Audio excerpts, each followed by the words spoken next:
Hey, my name is Daniel Marsh. I'm 32 years old and I live in Dayton, Ohio. Apartment 1B, to be specific. Ground floor, which means I hear everything. The Kowalski couple above me arguing about the thermostat. The college kid in 2C dropping something heavy every Thursday night around 11. The pipes in the east wall that tick and groan when the temperature drops, like an old man settling into a chair he's been sitting in for 40 years. I work in the same building I live in. Building maintenance. It's not the kind of job that makes for good stories at dinner parties. What it means is that I fix things. Leaking faucets, broken deadbolts, ceiling fans that wobble like they're trying to take off. I carry a canvas tool bag that's soft at the bottom from years of use, and I know every inch of this building the way some men know their own faces. My day starts at 6. I check the boiler first, she's temperamental in winter, needs coaxing. Then the lobby door, which sticks in humidity. Then I walk the stairwells with a flashlight and a notepad, writing down what needs attention. The smell of those mornings is always the same.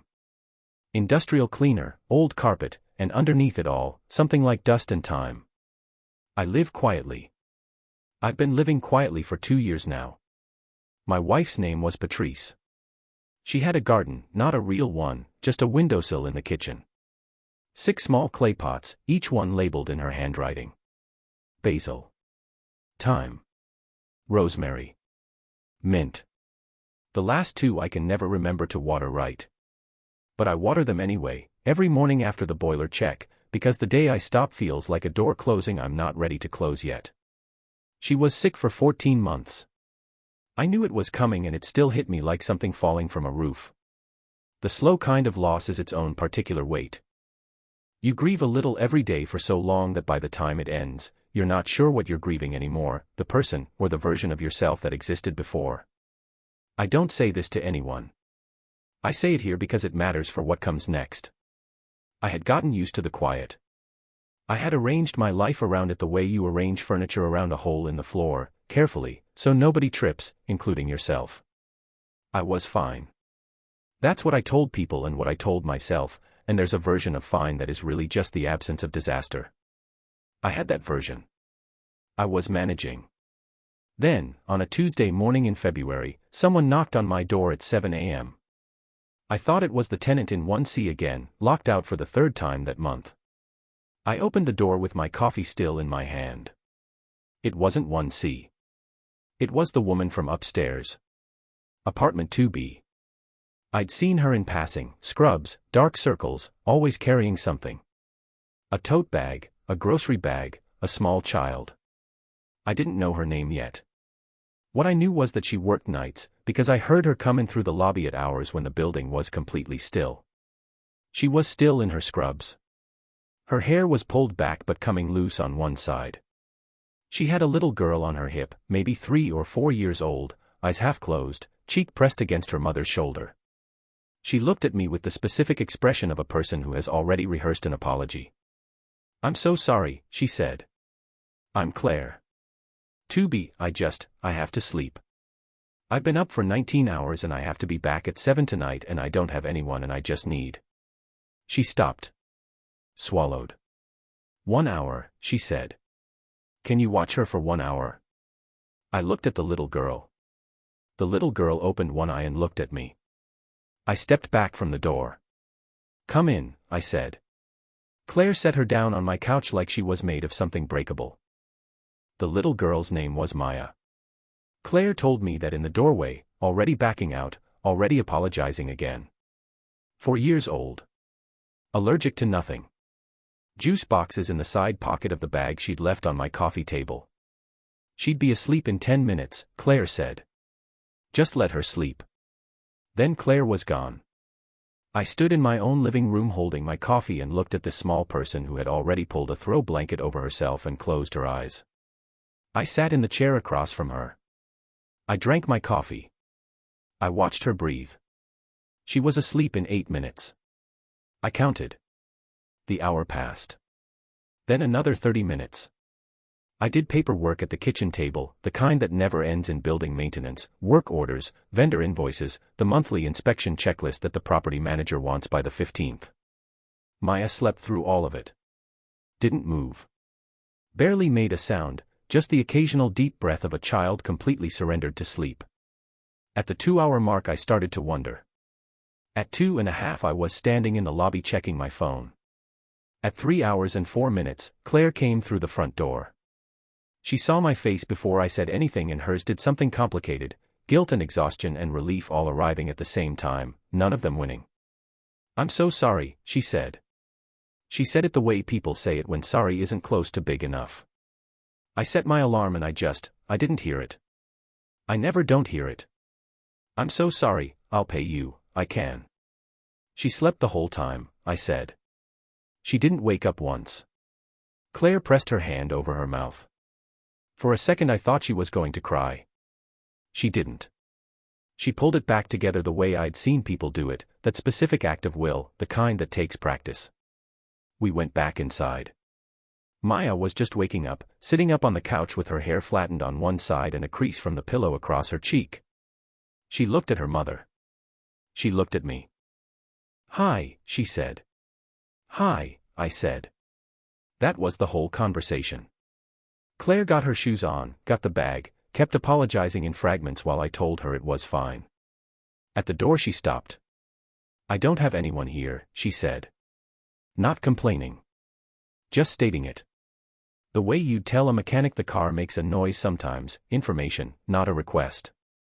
"My sister was supposed to move here in January," she continued. She didn't.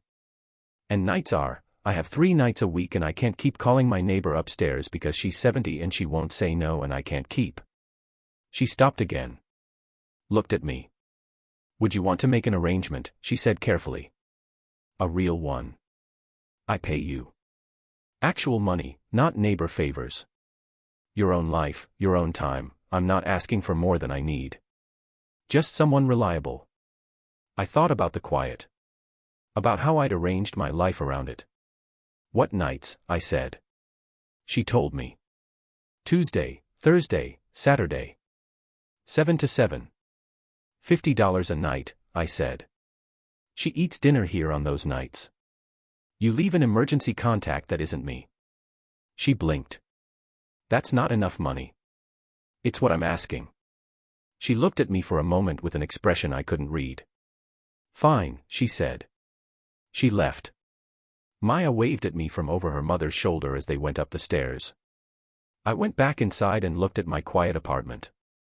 It felt slightly different than it had that morning. Like a room after a window's been opened. Not better yet. Just different. Just aired out. The arrangement worked because neither of us pretended it was anything else.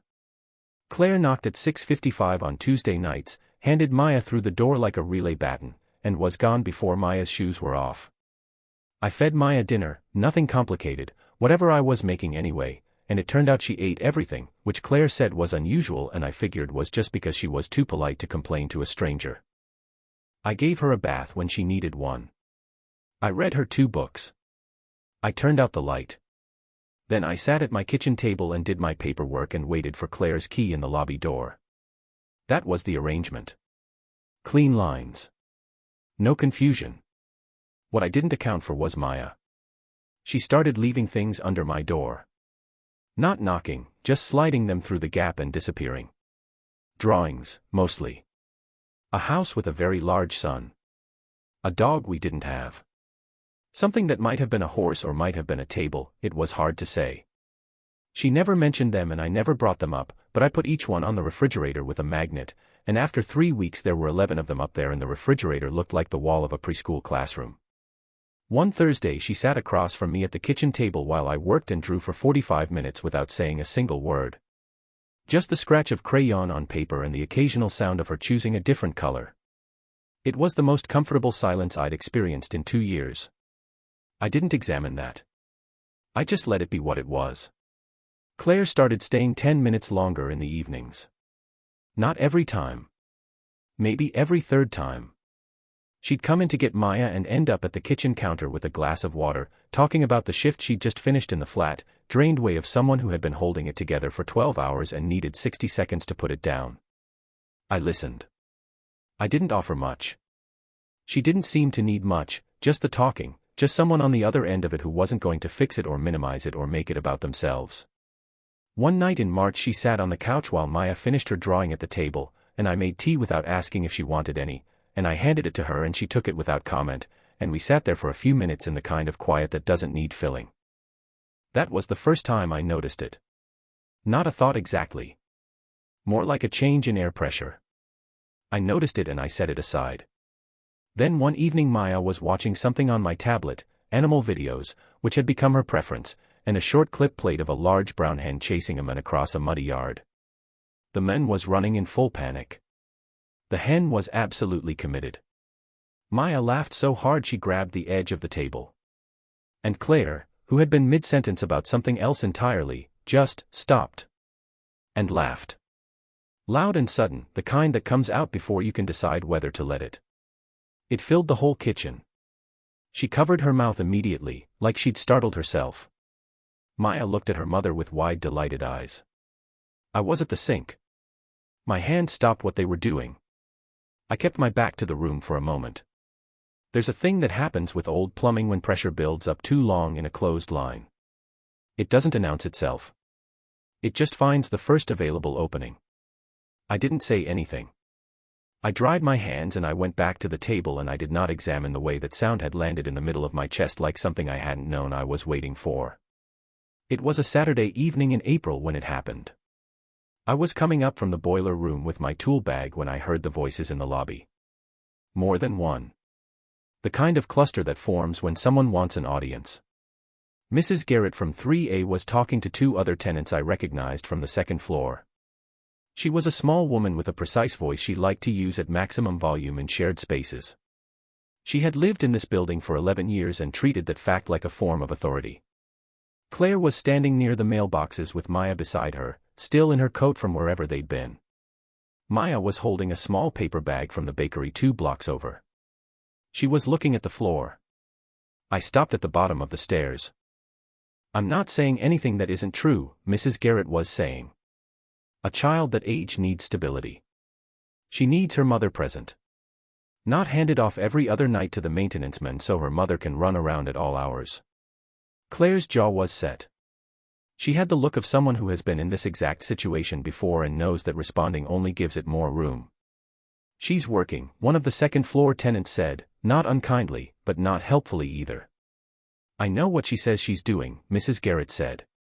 She let that sit for a moment the way people do when they want the implication to do the work they won't do out loud. All I know is that little girl spends more time in 1B than she does in her own home. And what do we really know about him? He fixes pipes. That's all any of us actually know. Maya's hand found her mother's. I came the rest of the way up the stairs. Mrs. Garrett saw me first. The two neighbors went quiet. I set my tool bag down on the floor next to the lobby door. Not dramatically. Just put it down because it was heavy. I looked at Mrs. Garrett. The lobby door latch needs replacing, I said. I'll get to it Monday. That was all. Mrs. Garrett opened her mouth. Closed it. I picked up my tool bag and looked at Claire. Claire was already looking at me. Her chin came up slightly, not at me. At the room. At Mrs. Garrett specifically. My daughter, Claire said, in a voice that was completely level and completely final, knows exactly where she is every night and exactly who she's with. She is fed and she is safe and she is read to and she is loved. She paused one beat. I don't explain my choices to people who have already decided what they think. Nobody said anything. Maya looked up at her mother with an expression I recognized. It was the same face she made when the hen chased the men in the video. Pure uncomplicated admiration. Claire took Maya's hand properly and walked past Mrs. Garrett without looking at her again. She stopped beside me. Thank you, she said. Under her breath. Not about the latch. I didn't do anything, I said. I know, she said. That was exactly right. She and Maya went up the stairs. Maya looked back at me once from the landing, the paper bakery bag still in her hand. Mrs. Garrett said something to the second-floor neighbors as I walked away. I didn't hear the words. I heard the tone. The kind that knows it lost and keeps talking anyway. I went back to 1B and stood in my kitchen for a moment. There was a drawing on the refrigerator that Maya had slid under my door that morning. A house, 2 adults, a child, a very large son. I looked at it for longer than I meant to. I found out later that Maya had been running a fever since afternoon. Claire had noticed it at the bakery. Maya went quiet, which apparently was the first sign, quieter than her usual quiet. Claire had checked her forehead in the street and told herself it was nothing, told herself she'd monitor it, told herself the things you tell yourself when you're alone, and the alternative to it being nothing is something you can't handle by yourself. By midnight it was 103. I heard the footsteps above me before she knocked. Fast and uneven, crossing the floor twice, the sound of someone trying to stay calm by moving. I was already awake. I'd been lying in the dark listening to the building the way I did most nights, the pipes ticking, the wind against the east wall. I was at the door before her knock finished. Claire was in a gray sweatshirt, hair loose, Maya against her chest wrapped in the blanket from her bed. Maya's face was flushed and her eyes were too bright, and she was doing that particular stillness that children do when they feel genuinely terrible, no fussing, no crying, just enduring. I don't know if I should take her in, Claire said. The nurse part of her was fighting the mother part and neither one was winning. Her breathing is fine, her color is okay, but it's high and it won't come down, and I can't think straight when it's her. Get her shoes, I said. I'll get my keys. We were in my truck in 4 minutes. I drove. Claire sat in the back with Maya in her lap, talking to her in a low steady voice, that specific cadence parents use that is really for themselves as much as the child. Maya had her face pressed against Claire's collarbone. One small hand was wrapped around her mother's thumb. The ER waiting room was the specific misery of 2 in the morning, fluorescent lights, a television on mute, a handful of people in various states of awful. Claire shifted into a different version of herself the moment we walked in, efficient, precise, using the right words with the intake nurse, her own exhaustion folded away somewhere out of sight. I sat in a plastic chair near the window and waited. An hour passed. Maybe more. I put my hands in my jacket pocket and found something there. A folded piece of paper, slightly soft at the creases. I didn't remember putting it there. I opened it. It was one of Maya's drawings. Not one I'd seen before. She must have slipped it into my jacket pocket at some point, days ago maybe, without saying anything. 3 figures. Crayon. The tallest one had a tool bag. The middle one had a ponytail. The smallest one was in the middle, holding a hand on each side. Underneath, in Maya's careful 4-year-old letters, each one a slightly different size. D-A-D. I sat with that for a long time. Claire came out 40 minutes later. Fever was down. Viral, not bacterial. They'd be home by morning. She sat down in the chair beside me and let out a breath that seemed to come from somewhere very deep. I held out the drawing. She took it. Looked at it. Her face did something I didn't have a word for, not quite breaking, not quite holding. Somewhere between the two. She didn't tell me she made this, Claire said. She didn't tell me either, I said. Claire looked at it for another moment. Then she looked at me. Daniel, she said. I need to tell you something. The nurse appeared in the doorway and called Claire's name. Something about discharge paperwork. Claire looked at the doorway. Looked back at me. She pressed the drawing into my hand and closed my fingers around it. Then she stood up and walked toward the doorway, and I watched her go, and I sat there in that plastic chair with a crayon drawing in my fist and the specific feeling of a sentence that didn't finish, hanging in the fluorescent air like something that had weight and shape and nowhere to land. She didn't say it that night. But she didn't have to. I already knew. I think I'd known for a while. The same way you know a pipe is going to go before it goes, something in the pressure, something in the sound it makes when you put your hand against the wall. You just know. 6 months later, the windowsill in apartment 2B has 6 small clay pots on it. Basil. Thyme. Rosemary. Mint. And 2 new ones Maya chose herself at the garden center on a Saturday in September, one she called Purple Flower, which is lavender, and one she called the Fuzzy One, which is sage. She labeled them herself in crayon on small strips of masking tape. The handwriting is slightly better than it was 6 months ago. Not much, but slightly. I moved upstairs in June. Not dramatically.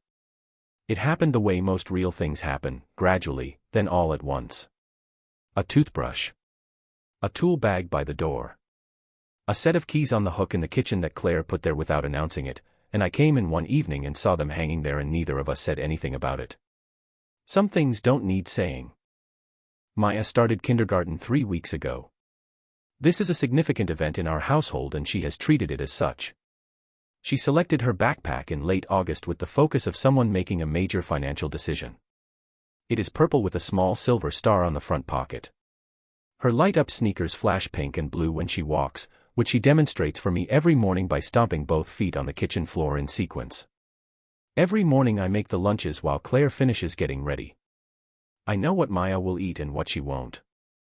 I know she needs the crusts cut off but only on Tuesdays for reasons she has never explained. I know she wants exactly 3 grapes, not 2, not 4, and if you ask her why she'll look at you like the answer is obvious.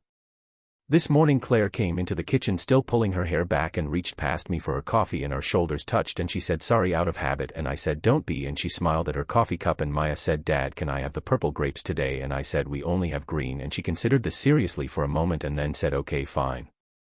I stood at the kitchen counter for a second after that. Just a second. The clay pots on the windowsill were catching the early light. The basil needs trimming. I've been saying that for a week. Patrice would have done it already. She had a way of knowing exactly when, the same way she had a way of knowing most things before I got there. I think about her in the morning sometimes, in the kitchen, when it's quiet before the day starts. I think she would have found Maya's 3 grapes rule extremely reasonable. I think she would have liked Claire's laugh, the loud sudden kind, the one that fills the room. I don't say this to anyone. I just carry it the way you carry things that are both heavy and necessary, the way you carry a good tool that does what it's supposed to do. I have a drawing on the refrigerator. Just one now, in the center, held up with a magnet shaped like the state of Ohio. 3 figures. A tool bag. A ponytail. The smallest one in the middle, a hand on each side. D-A-D. Maya drew a new version of it last week, more detailed, the figures bigger. She slid it under my door the old way, without knocking, without explanation. I put it up next to the first one. The refrigerator is starting to look like a preschool classroom again. I don't mind.